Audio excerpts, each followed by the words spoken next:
दोस्तों, वीडियो शुरू करने से पहले आप सभी से हाथ जोड़कर निवेदन है कि वीडियो को आखिर तक जरूर देखें और चैनल को जरूर से सब्सक्राइब कर लें। दोस्तों, हिंदू धर्म में पितृपक्ष का महत्व बहुत अधिक होता है।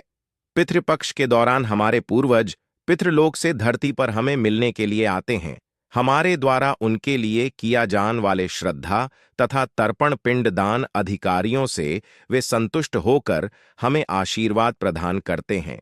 प्रतिवर्ष पितृपक्ष भाद्रपद मास के शुक्ला पक्ष की पूर्णिमा तिथि से प्रारंभ होते हैं और अश्विन मास की अमावस्या को इनकी समाप्ति होती है।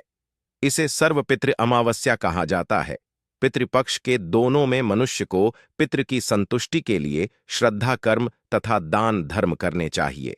श्री कृष्ण कहते हैं, जी मनुष्य को उसके पितरों का आशीर्वाद प्राप्त होता है, उसके कल का गौरव सदैव ही बढ़ता है। ऐसा मनुष्य कभी दरिद्र नहीं राहत है। इस साल पितृपक्ष 17 सितंबर मंगलवार के दिन प्रारंभ हो रहा है और 2 अक्टूबर बुधवार के दिन पितृपक्ष का समापन होगा। पितृपक्ष सो रहा दोनों तक चलते हैं। इस दौरान मनुष्य को पितरों की संतुष्टि के लिए उपाय अवश्य करने चाहिए। दोस्तों, पितृ मनुष्य के परिवार का सुरक्षा कवच होते हैं। पितृशक्ति मनुष्य की हर प्रकार के संकट से रक्षा करती है। यदि घर में पितृशक्ति का वास हो तो घर में किसी भी प्रकार की दुष्ट आत्मा तथा नकारात्मक शक्तियां प्रवेश नहीं करती है। इसीलिए हमें पितृपक्ष में कुछ ऐसे कार्य करने चाहिए जिससे हमारे घर में पितृशक्ति का वास हो। पितरों को प्रसन्न करने के लिए गरुड़ पुराण में भगवान श्री कृष्ण ने बहुत ही महत्वपूर्ण उपाय बताए।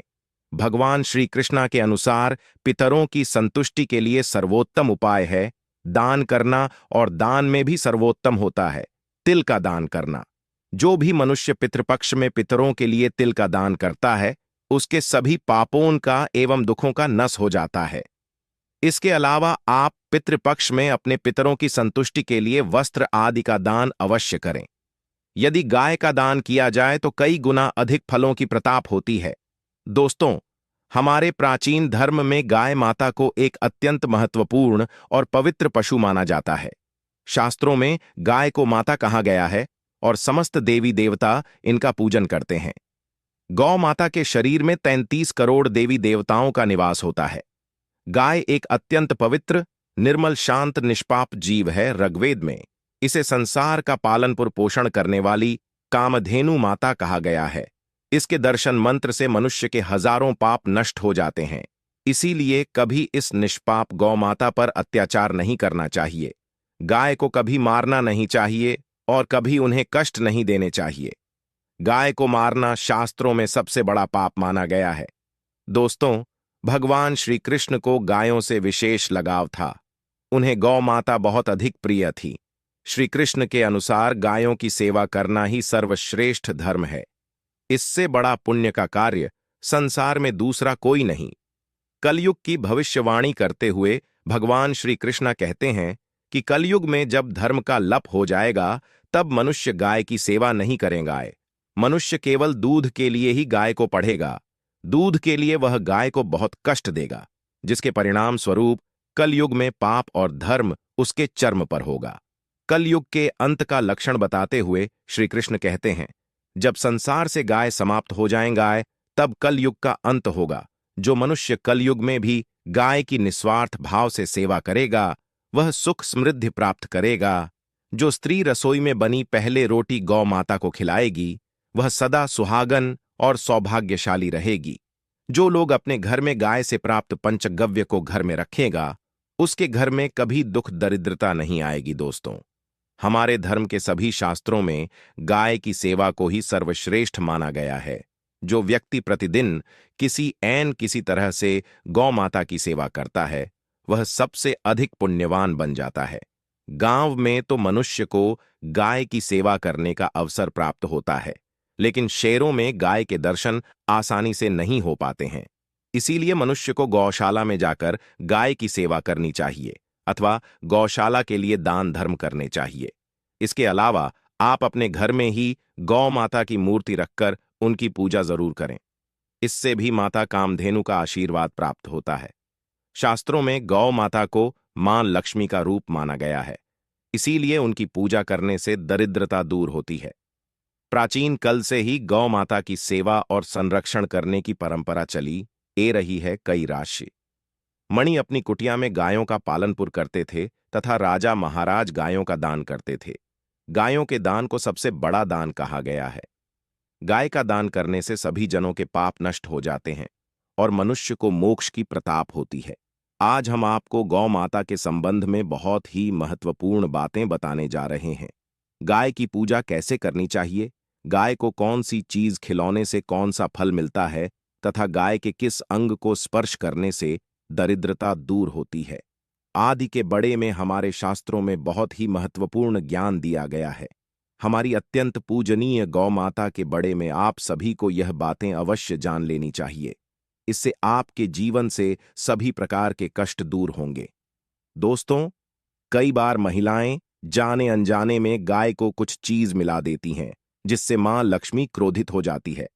शास्त्रों में कहा गया है कि यह चीज गाय को कभी नहीं खिलानी चाहिए। इससे मनुष्य के जीवन में दुर्भाग्य आता है और उसे किसी भी कार्य में सफलता नहीं मिलती है। तो चलिए जान लेते हैं गौ माता के विषय में महत्वपूर्ण नियम। सबसे पहले बात है दोस्तों, गौ माता के दर्शन करना बहुत शुभ होता है। शास्त्र कहते हैं रोज सुबह गाय के दर्शन होने से पुण्य की प्रताप होती है और सुबह गोबर के दर्शन होने से लक्ष्मी की प्रताप होती है। अगर कि महत्वपूर्ण कार्य के लिए जा रहे हैं और अचानक ही गौ माता आपके रास्ते में ए जाती है तो वह कार्य निश्चित ही सफल हो जाता है। किसी भी यात्रा पर निकलते समय अगर गौ माता के दर्शन हो जाए तो वह यात्रा सुखपूर्वक पूर्ण हो जाती है, इसमें संशय नहीं है। ज्योतिष शास्त्र के अनुसार कुंडली में यदि पितृदोष होता है तो अन्य उपाय के साथ साथ गौ माता को प्रतिदिन रोटी और घास खिलौने से लाभ होता है और पितृदोष से मुक्ति मिलती है।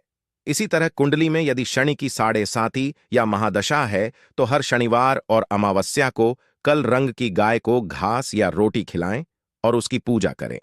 इससे शनि दोष काम होता है। गौमूत्र यानी कि गाय का मूत्र बहुत ही उपयोगी, पवित्र और स्वास्थ्य की दृष्टि से अत्यंत हितकारी होता है। आध्यात्मिक दृष्टि से तो गौमूत्र का महत्व है ही, साथ ही वैज्ञानिक और स्वास्थ्य की दृष्टि से भी गौमूत्र के बहुत से लाभ बताए गए हैं। गौमूत्र में बहुत से खनिज पदार्थ, स्वास्थ्यवर्धक तत्व होते हैं जो हमारे शरीर की शुद्ध करते हैं और बहुत से रोगण से भी बचते हैं। साथ ही गौमूत्र छिड़कने से वातावरण में शुद्धता और पवित्रता व्याप्त हो जाती है। इसीलिए हमारे शास्त्रों में शरीर को निरोगी रखने के लिए प्रतिदिन गोमूत्र का सेवन करने तथा घर में गोमूत्र छिड़कने के लिए कहा गए। कुंडली में शुक्र ग्रह की स्थिति को मजबूत करने के लिए ज्योतिष शास्त्र के अनुसार सुबह के भजन में सबसे पहले रोटी निकालकर एक सफेद गाय को खिलाना शुभ माना जाता है। अगर आपकी कुंडली में बुध ग्रह कमजोर है या आपको किसी कारण इसके दुष्प्रभाव जलना पड़ रहे हैं तो हर बुधवार के दिन गाय को हर 4 खिलाना शुरू कर दें।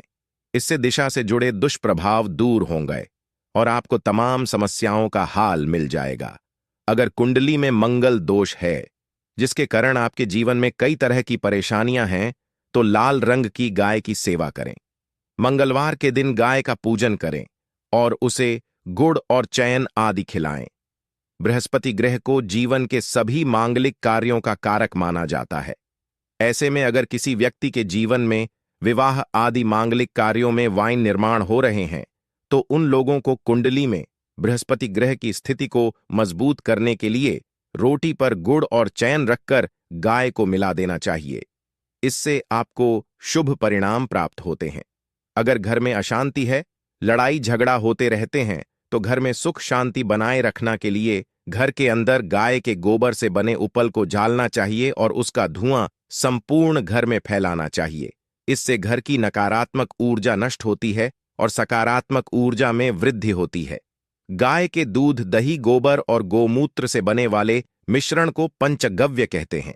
पंचगव्य को पाप नाशक कहा जाता है और हिंदुओं की एक धार्मिक विधि प्रायश्चित करने में इसका उपयोग किया जाता है। पंचगव्य को बनाने वाली सभी वस्तुएं अत्यंत उपयोगी होती हैं, जो स्वास्थ्य के लिए लाभदायक तो है ही, साथ ही औषधि गुना से भी भरपूर है।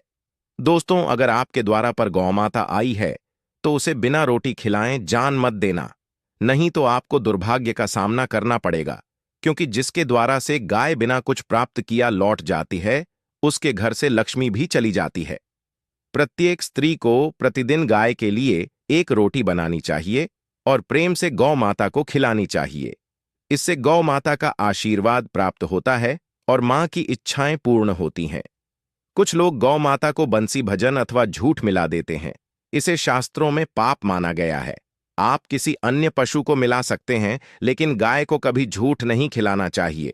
भूख लगाए के कारण गौ माता उसे अन्य को ग्रहण तो कर लेती है, लेकिन इसका पाप उसे व्यक्ति को लगता है जो गौ माता को ऐसा बंसी भजन खिलता है। गाय एक शाकाहारी और पवित्र पशु है, इसीलिए गाय के भजन में कभी मांस, अंडे आदि चीज नहीं डालनी चाहिए। ऐसा करने से महापाप लगता है। यदि आपकी कुंडली में चंद्र दोष है और जिसके कारण लगातार परेशानी उठानी पड़ रही है, तो आप यह एक उपाय जरूर करें। आप रोटी पर सफेद मक्खन, नमक और घी लगाकर गौ माता को मिला दें। यदि शनि दोष है तो आटे में थोड़े कल, तिल मिलकर रोटी बनाकर गौ माता को मिला दें। इससे शनि दोष समाप्त होता है। मंगल दोष को दूर करने के लिए रोटी पर हल्दी लगाकर गाय को खिलाना चाहिए। अगर घर में धन की समस्या है तो गुरुवार के दिन गाय को केले का फल खिलाना चाहिए। इससे दरिद्रता दूर होती है। दोस्तों, गौ माता के पीठ पर एक उभरा हुआ कुबड़ होता है। उसे कुबड़ में सूर्य केतु नदी होती है। जब भी आपके द्वारा पर गौ माता पधारे, आप इस कुबेर को एक बार जरूर स्पर्श करें। इससे आपके जीवन से सभी दुखों का अंत होगा और धन संपत्ति की प्रताप होगी। शास्त्रों में कहा गया है, जो मनुष्य तन्मान धन से गौ माता की सेवा करता है, वह मृत्यु के बाद अपनी नदी को गौ माता की पूंछ पड़कर पर कर लेट है। उसे व्यक्ति की काल मृत्यु नहीं होती है और उसे मोक्ष की प्रताप होती है। जी व्यक्ति के भाग्य की रेखा सोई हुई है। अगर वह व्यक्ति अपनी हथेली पर गुड़ रखकर गौ माता की जब से चट्टा है, तो उसकी सोई हुई भाग्य रेखा खुला जाती है और उसका दुर्भाग्य सौभाग्य में परिवर्तित हो जाता है। तो दोस्तों, इस प्रकार से आप सभी गौ माता की सेवा जरूर करें। उम्मीद है आपको यह जानकारी अच्छी लगी होगी। वीडियो को लाइक जरूर करें और कमेंट में जय गौ माता और जय श्री कृष्णा जरूर लिखें। साथ ही चैनल को सब्सक्राइब करें।